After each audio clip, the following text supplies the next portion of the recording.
evening and welcome to News Watch on this Monday, the 14th day of December 2020. Only 10 days to Christmas Day. My name is Teresia Njenga and our sign language interpreter is Boniface Mureithi. On news making headlines tonight, healthcare workers strike enters second week. And the government has remained mum over the current health workers strike, which has entered its second week.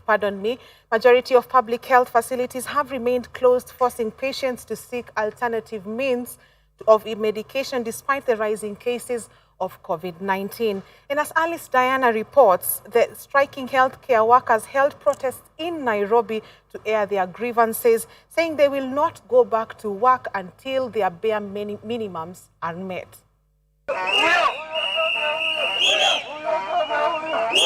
Kenya's healthcare sector will continue being paralyzed this festive season, dealing a major blow to the common mwananchi, as doctors continue waiting to know whether their employer will address their grievances before the 21st of this month. Striking healthcare workers have vowed not to return to their workstations. On Monday, nurses and clinical officers union officials led members in a procession to Afya House and Parliament buildings in an effort to get government's attention. We are starting the second week of strike amidst the pandemic. The government does not seem to have any urgency to give a resolution to this. The striking health workers, who are demanding for provision of PPEs, risk allowance, promotions and payments of full salaries, health cover and creation of health commission in the BBI, have also cited an increased number of COVID-19 related deaths among their colleagues, attributing this to government's alleged negligence. The super spreaders of COVID-19 are medics because of lack of PPEs. What we require is to ensure that we have facility designated for healthcare workers. What we require is to ensure that those who are in the vulnerable group have been released. What we want is for those who have not been paid for now almost 6 months to be paid. They have been working. What we want is for us to be motivated by being promoted after failure to promote for over 15 years. A recent site visit to Kemsa warehouses conducted by the Senate Health Committee established that 115,690 PPE kits were ready and available for sale, with another 201,719 in their custody, but whose procurement process was yet to be concluded. But healthcare workers claim the PPEs are yet to be distributed to the hospitals, despite National Assembly's Health Committee's directive last month. We are tired of continuous promises, continuous orders coming from all sides of the government that they have ordered KEMSA to release the PPEs. We are saying we are not going to listen to those orders. We are only going to listen to our members telling us that they have the PPEs on the ground. We are telling the government to take us with clear attention because we are not going to relent. The strike will continue as far as they will get us. During this year's Jamhuri Day celebrations, President Uhuru Kenyatta in his speech failed to comment on the ongoing health workers strike. Sisi kama Senate hatutakubali kuona mkiteswa ovyo ovyo. Ama namna gani? Kwa sababu tunajua kwamba mambo ya afya imekatuliwa. Na ni jukumu yetu sisi kama watu wa senators kuhakikisha mmepata haki yenu. We want to condemn with the strongest term possible by Mutahi Kagwe. He said if you treat us abnormally, we'll treat you abnormally. We want to condemn hata wale magavana wanaosema BBI is much more important than the lives of our people. Washindwe.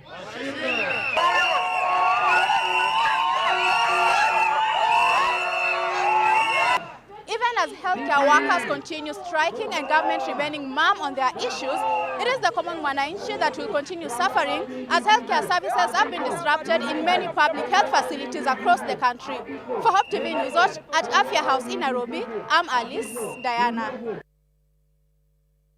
The Independent Electoral and Boundaries Commission, IEBC, says that all is ready for the Msambweni parliamentary by-election set for tomorrow, with a similar exercise expected in Kahawa Wendani, Kisumu North, Daboso, Wundanyi, Mbale, Gaturi, Murang'a County and Lakeview wards. Msambweni constituency's returning officer Yusuf Abubakar says the electoral body is ready to conduct a free, fair and credible mini poll, pitting 8 candidates, each one of them trying to succeed the late ODM's Suleiman Dori, who died early this year during his second term in office.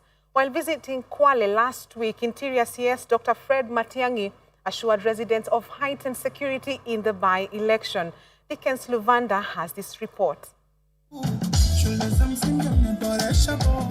After ending campaigns on Saturday for the Msambweni by-election, the IEBC has now shifted focus on ensuring that all the election materials are distributed to all the 129 polling stations before elections kick off at 6 a.m. tomorrow, Tuesday, December 15th.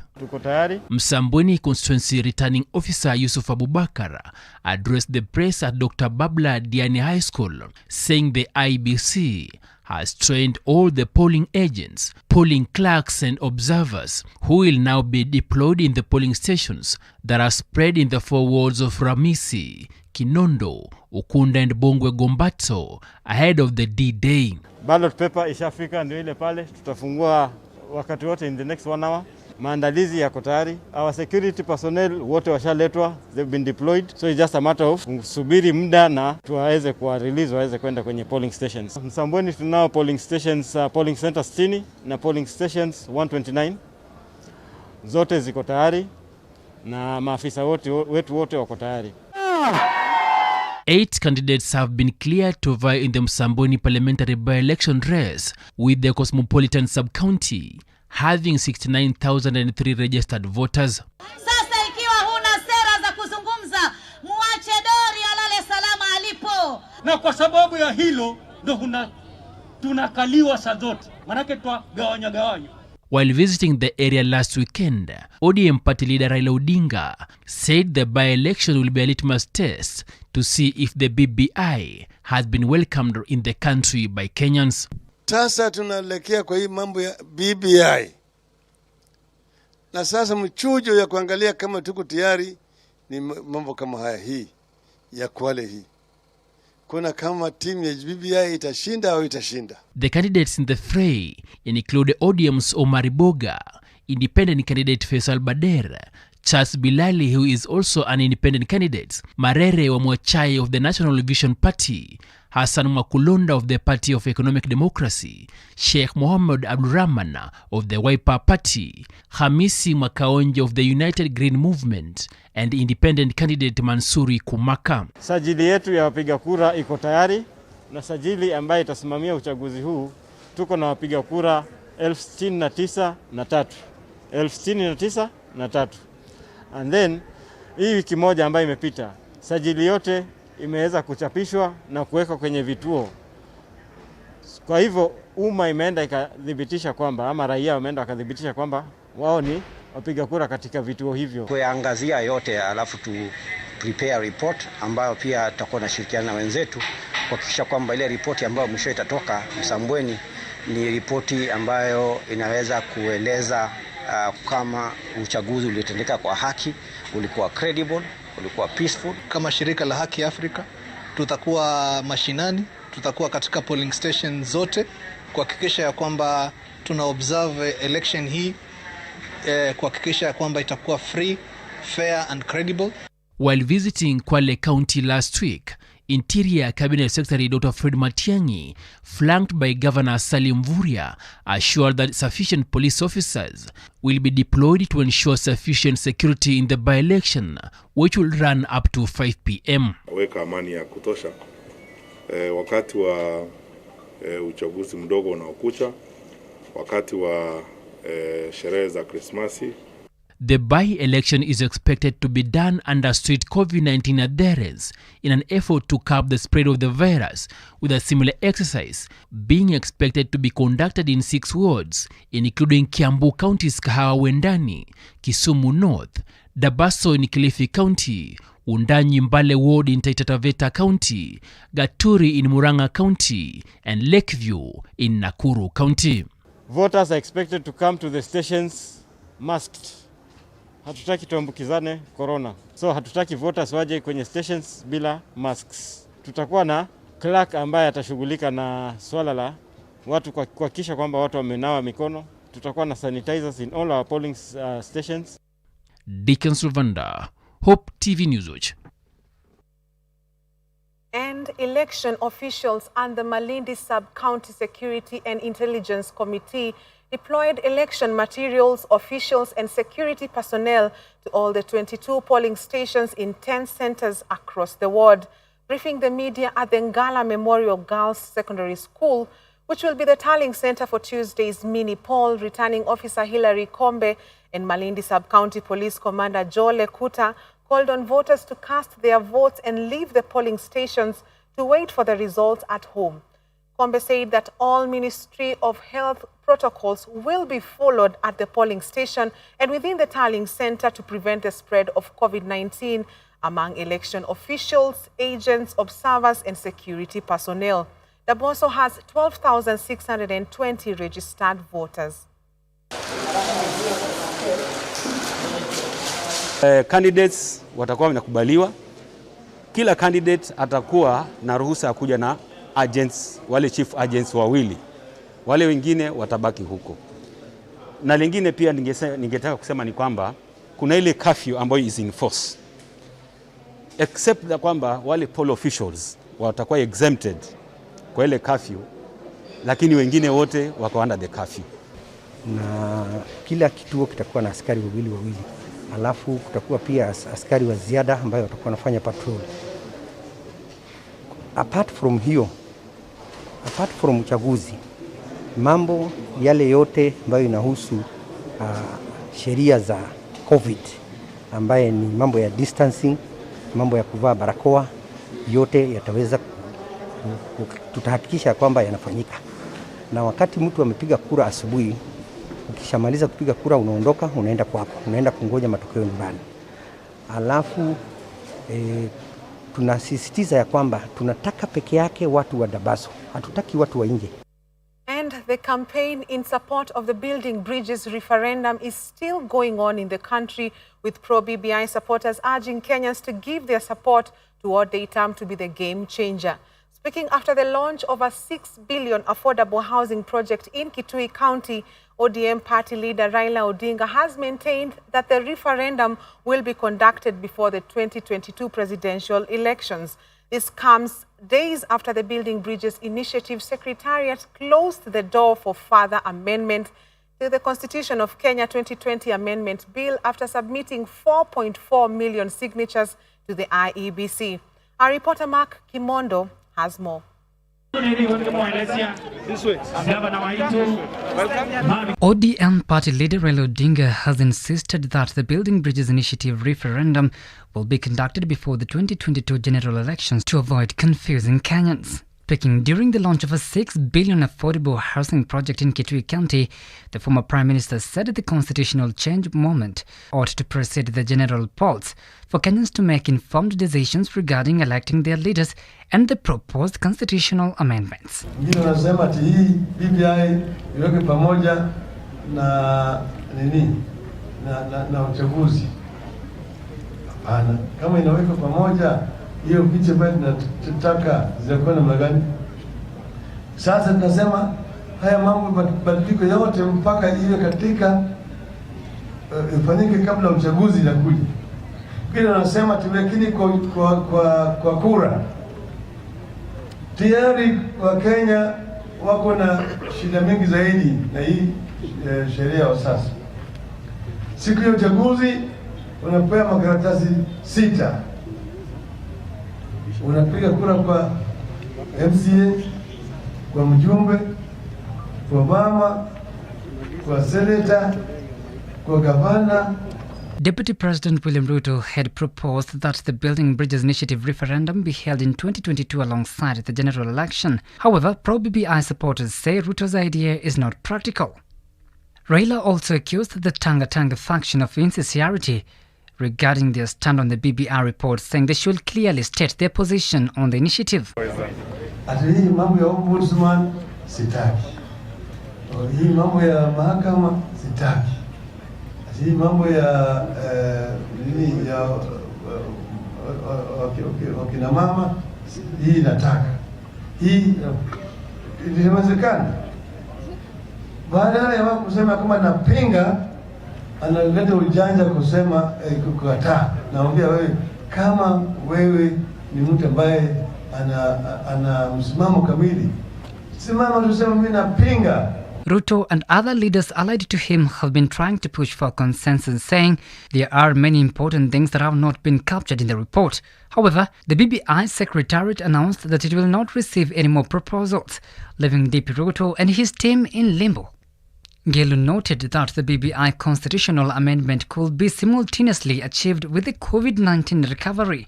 Tukiongea saa yote tunasema, let us not think too much about BBI, but think much more about, some are saying that, COVID-19 recovery strategy. But we can do them together. We will have BBI, Itembe, na COVID-19 recovery strategy, Itembe. Unveiled by His Excellency, the Prime Minister and the African Union. The housing project is a venture between Musi Development and Technofin Limited to construct 2,000 housing units at Manyenyoni and Kalawa sites. Sisi tulikuwa na 5 agenda manifesto. Housing haikuwa moja, lakini ile yake alikuja naye ya UHC, food, manufacturing na manyumba tumechukua kabisa. The project had been announced in 2019, but was delayed due to challenges including disputes over land ownership. Mark Kimondo for Hope TV.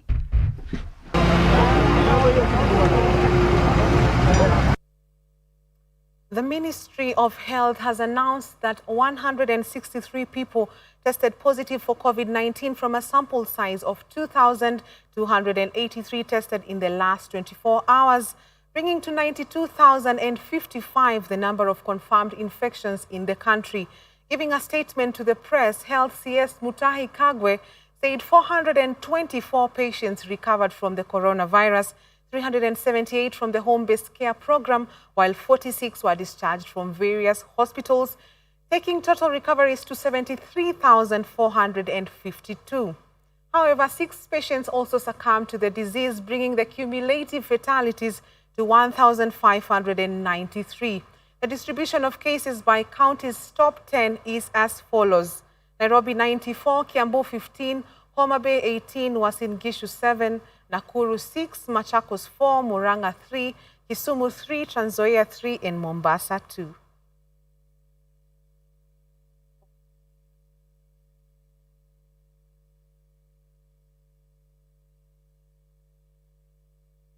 Moving on, President Uhuru Kenyatta has hosted the visiting Somaliland delegation led by President Musa Bihi Abdi for bilateral talks.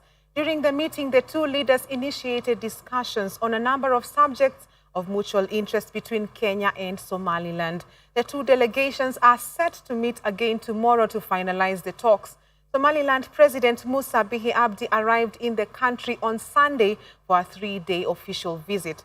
Somaliland is an important partner in the Horn of Africa region in the fight against terrorism and particularly Al-Shabaab.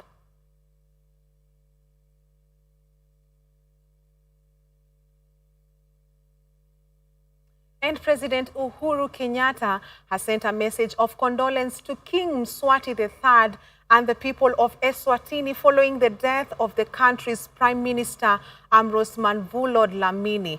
The 52-year-old Prime Minister died while undergoing treatment in a South African hospital, with local media reports saying he died from COVID-19 related complications. In his message of encouragement and comfort to King Mswati, President Kenyatta said Kenya stands with the people of Eswatini as they mourn their departed leader, describing Prime Minister Ambrose Dlamini as an industrious and devoted leader who was committed to improving the well-being of his fellow countrymen. President Kenyatta assured the king and the people of Eswatini that Kenya stands with them at this difficult period of mourning.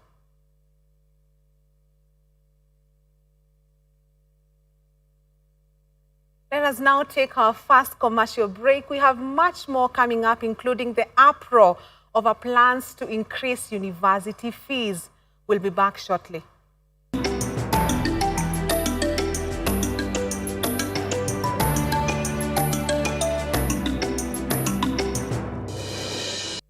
Are you planning the most important day of your life? Paradox Systems Limited offers you exclusive and cost-friendly wedding packages featuring the following executive services: executive chauffeur-driven services, fuel-inclusive rates, free man guarding services for 5 hired vehicles, motorbike police escort, customized number plates, wedding decor and car decorations. We also provide prime wedding venue consultations and live band performances. For enquiries and bookings, contact us on 0708 292989 or email us on infoparadoxlimited@yahoo.com or visit us at 3rd floor Parklands Plaza in Westlands. What comes to your mind when you think of the perfect home for your family? Is it the beauty, the comfort, the security, the convenience, or even the affordability? Victory Gardens offers exactly that and much more. It is just 10 minutes drive from Kitengela town and 3.8 kilometers off the tarmac. This gated community project comes with solar street lighting, Maram roads, beautiful trees, 24-hour security, and water connected to every plot. Call us today on 0790 300 300. A little more than 50 years ago, a group of cooperators came together to plant a seed. From these strong roots and with God's blessings, that seed today is a strong big tree.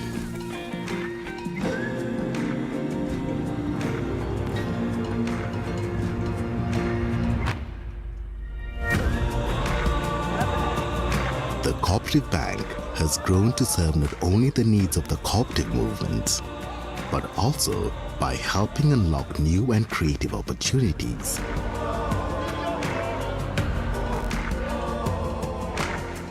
Today, the Kingdom Bank enables the development, growth, and prosperity of a rich diversity of Kenyans in all their aspirations across the beautiful landscape of our great nation and beyond. Through innovative products, harnessing new technologies, and striving to meet and exceed the needs of our customers in a fast-changing world. And even though we now serve the needs of more than just the cooperative movement, we take a lot of pride in our roots. We are the Cooperative Bank. We are you.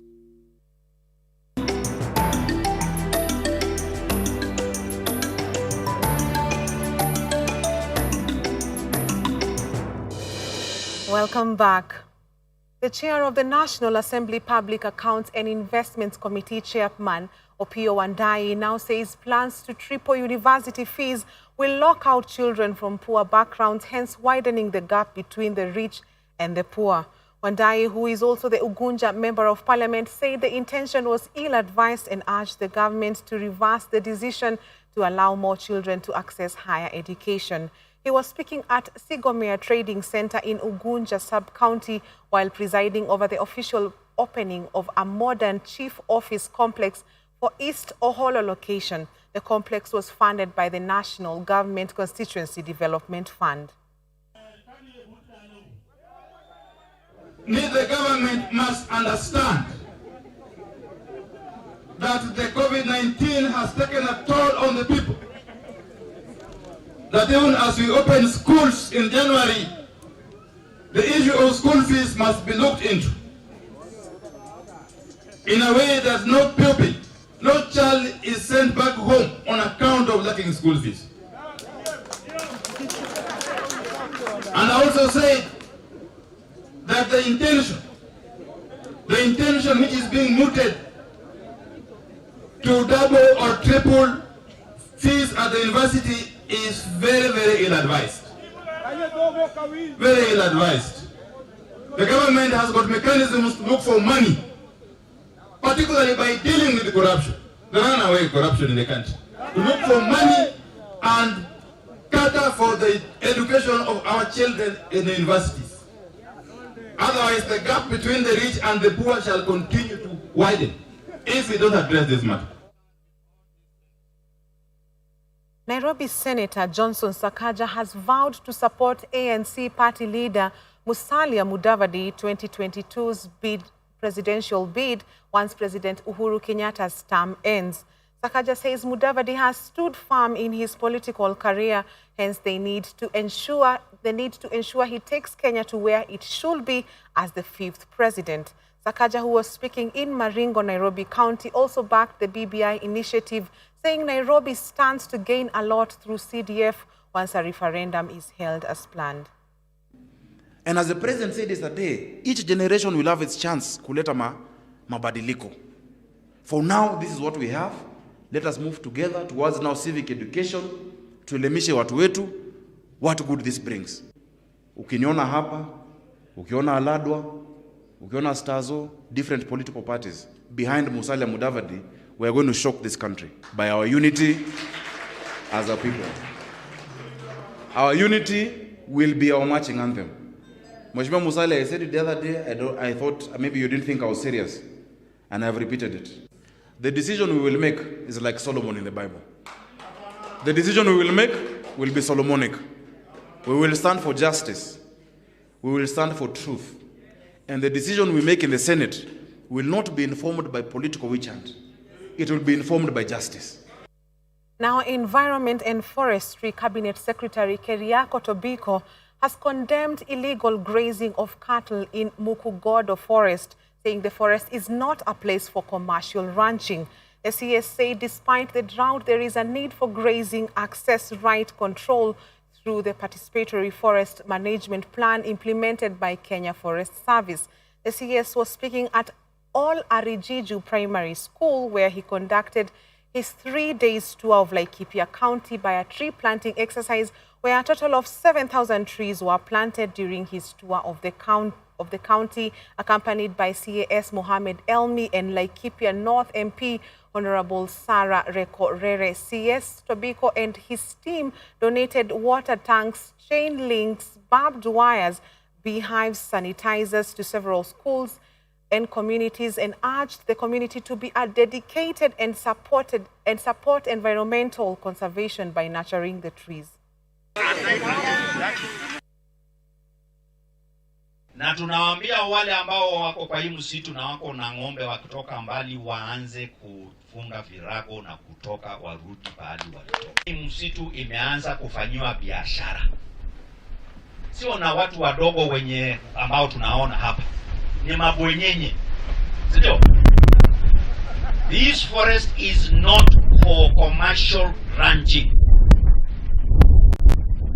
It is not for fattening cows so that you can make profit. And an Italian investor over the weekend hired 30 women to clean up 3 dustbin containers he donated to the Kilifi County government after they were abandoned for several months at the Jacaranda area in Watamu. Pascal Tirito, the chairman of the Jacaranda Beach Resort, said he donated the dustbins to help the authorities in maintaining cleanliness in the Jacaranda area, but have stayed for months without being serviced. Tirito has blamed the county government of abandoning the dustbins, posing a threat to the environment and the health of local residents.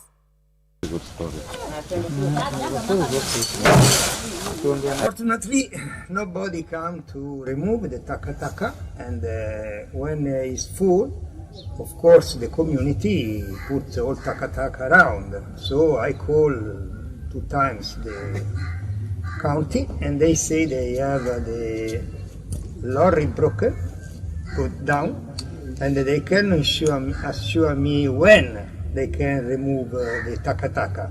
Mzungu na hakuna shughuli, ndio wakachukua mama 20 ili kusafisha zitakataka hapa mtaani, ambao ni shughuli ya serikali, lakini serikali kana kwamba imetusahau katika hili eneo. Kwa hivyo mzungu mwenyewe ameamua kusaidia wakina mama kuondosha hizi taka katika hili eneo, ambazo hizi taka zika hapa kwa muda huwa zinaleta umbu wanauma watoto wadogo na wanaleta mahoma. Serikali ya kaunti ya Kilifi ndio wanatakikana waondoshe hizi taka, lakini zimekaa hapa kwa muda na zinaathiri watoto wetu na hata sisi wa mama.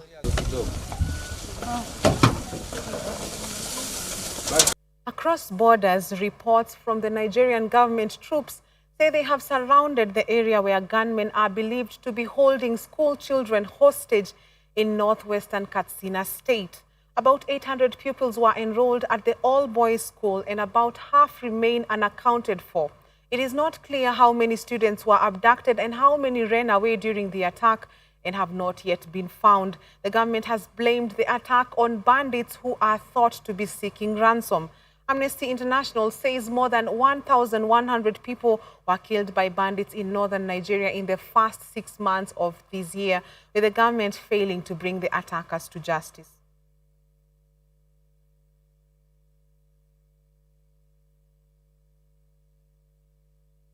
Now, the International Organization for Migration is appealing for €1,000 million to continue providing urgent protection and critical assistance to vulnerable migrants from West and Central Africa along the Central and Western Mediterranean routes as funding under the EU Trust Fund comes to an end. According to the IOM Director General Antonio Vitorino, the imminent end of the life-saving program and the funding shortfall raised deep concerns about the fates of tens of thousands of vulnerable men, women and children. Launched in December 2016 under the EU Emergency Trust Fund for Africa, the EU 10 million joint initiative for migrant protection and reintegration brings together 26 African countries of the Sahel and Lake Chad region, the Horn of Africa, the North Africa, the EU, and 10M around the shared goal of ensuring the migration is safer, more informed and better government for both migrants, their communities and host countries.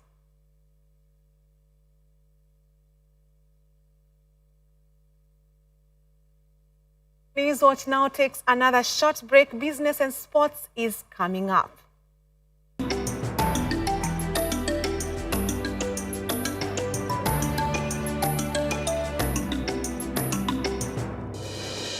Hope TV is where you look and live, offering some of the best family entertainment programs with Christian movies, in-depth discussions, contemporary Christian worship, and testimony programs. Hope TV provides the life-transforming message of Jesus Christ. We deliver inspirational, informational and motivational programming with special guests and unmatched teaching. When it comes to watching television, tune in to Hope TV, where you look and live.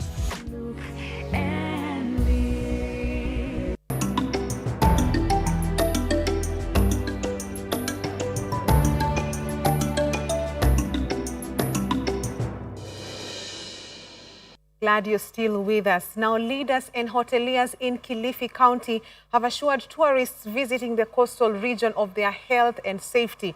According to them, all hoteliers and restaurants in the region that would be open during the festive season have already been inspected and found to be compliant with MOH guidelines on COVID-19. The chairperson of the Kenya Association of Hotel Keepers and Caterers, North Coast Branch Maureen Owuor, together with Kilifi Governor Amason Kingi, said all hoteliers have so far complied with set guidelines, even as the sector struggles to get back on its feet.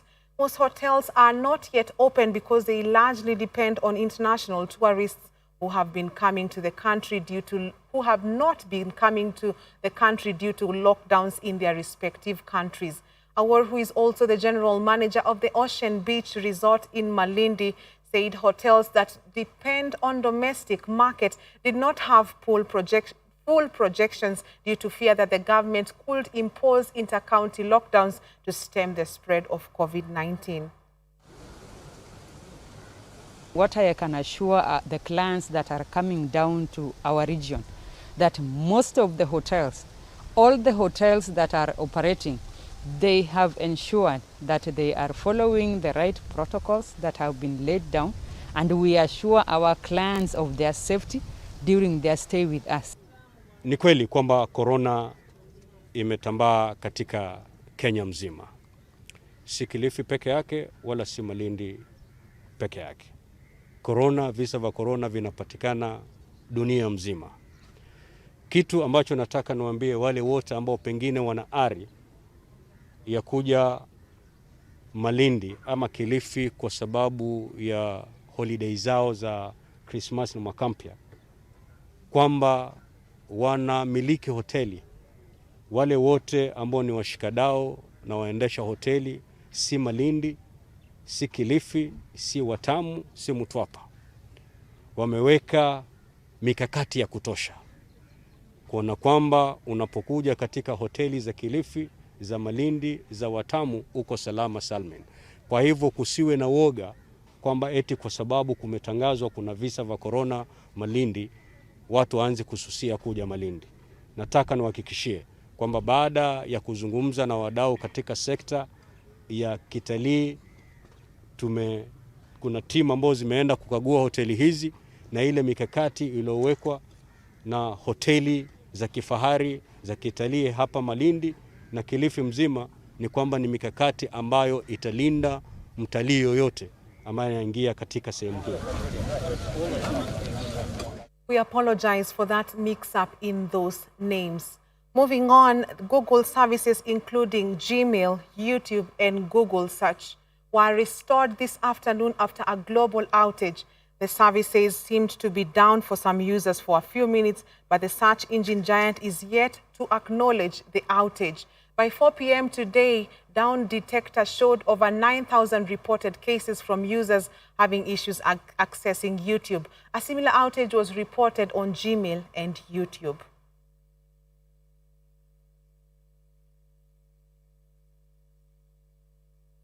Moving on, Cyton Investments has released its third quarter 2020 banking sector report, which ranks I&M Holdings as the most attractive bank in Kenya, supported by strong franchise value and intrinsic value score.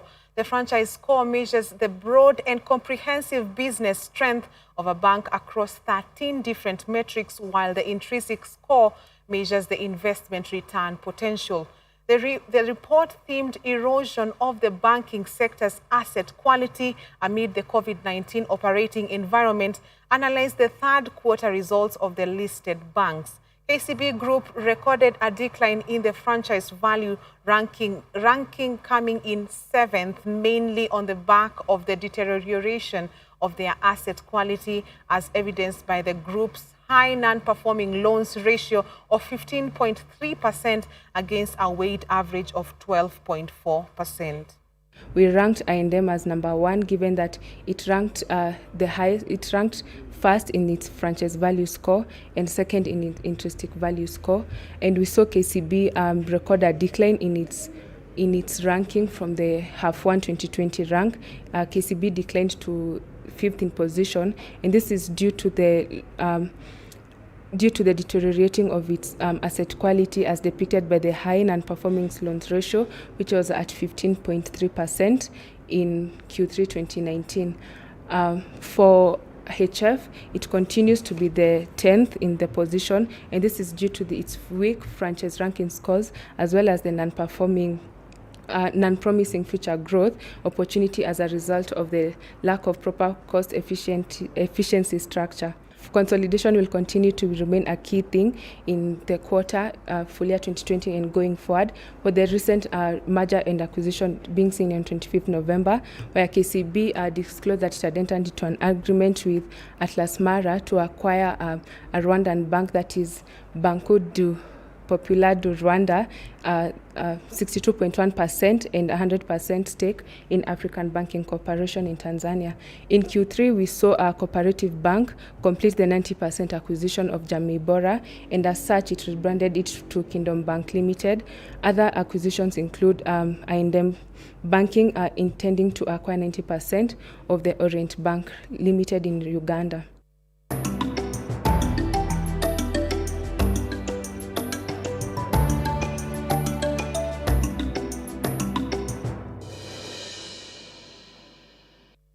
in sports, the Kenya under-17 have played out a 2-2 draw against Ethiopia in the under-17 Council for East and Central Africa Football Association's championship. The Oliver Page-led Charges scored their goals through James Gashago and Kamis Nyale, while their opponents scored through Bereket Jiru and Miraj Nagash. Elsewhere, KCB FC impressive run in the Kenyan Premier League continued after the Bankers beat Kakamega Homeboys 2-0 at Moi International Sports Centre, Kasarani, Nairobi. That and more in our sports update with Joseph Maingi. The Rising Stars scored their goals through James Gashango and Hamisi Nyale, while their opponents scored through Bereki Jiru and Miraj Nagash. The Kenyans started the match on a high in search of an early goal, and they were rewarded in the 13th minute through their skipper Gashango. The Ethiopians gave their best in the second half in the search for an equalizer. The zeal paid dividend in the 60th minute when Jiru capitalized on a poor defending to score an equalizer. In the 86th minute, Nyale scored what looked like a winner, but their opponent were not to give up. Kenya will now play defending champions Uganda in the next fixture slated for this Wednesday. Host Rwanda are in Group A alongside Eritrea and South Sudan, while Group C comprises of Sudan, Djibouti and Tanzania. Elsewhere, the Kenya Commercial Bank Football Club impressive run in this year's campaign of the Kenya Premier League continued after the Bankers were able to beat Kakamega Homeboys 2-0 at the Moi International Sports Centre Kasarani yesterday. KCB, who have beaten Posta Rangers and Nairobi City Stars in their opening matches, began the day in the second place after joint leaders AFC Leopards won their third consecutive fixture on Saturday. KCB broke the deadlock with 5 minutes to the breather through Simon Abuko, while David Owino sealed 3 points with a stoppage time winner to propel KCB to the top of the league standing. Meanwhile, returning Vihiga United bagged their first maximum points after beating Nzoia Sugar 2-1 at the Mumias Complex Stadium, while Posta Rangers battled to a barren draw with Wazito at the Utalii grounds. And finally, Barcelona will face off with Paris Saint-Germain in this season's UEFA Champions League round of 16 knockout stage. In the draw conducted today, Diego Costa will be playing his former club as Atletico Madrid play host to Chelsea before making a trip to England at the Stamford Bridge.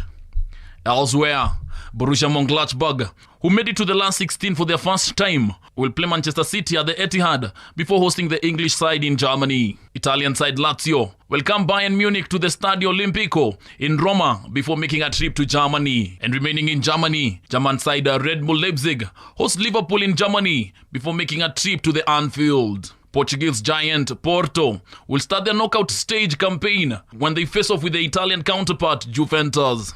Meanwhile, Sevilla play host to Borussia Dortmund at the Ramon Sanchez Pizjuan Stadium before making a trip to Germany. And finally, Atalanta start their quest to progress to the quarters as they host Real Madrid at the Stadio de Bergamo before making a trip to the Alfredo Di Stefano Stadium in Madrid. The first leg is set to be played on February 15th and 16th respectively, before the second leg that is slated to be played on March 16th and 17th. That's your sports. I'm Joseph Maingi.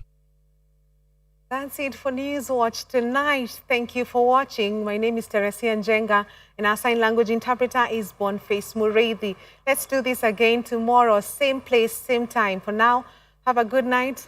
God bless you.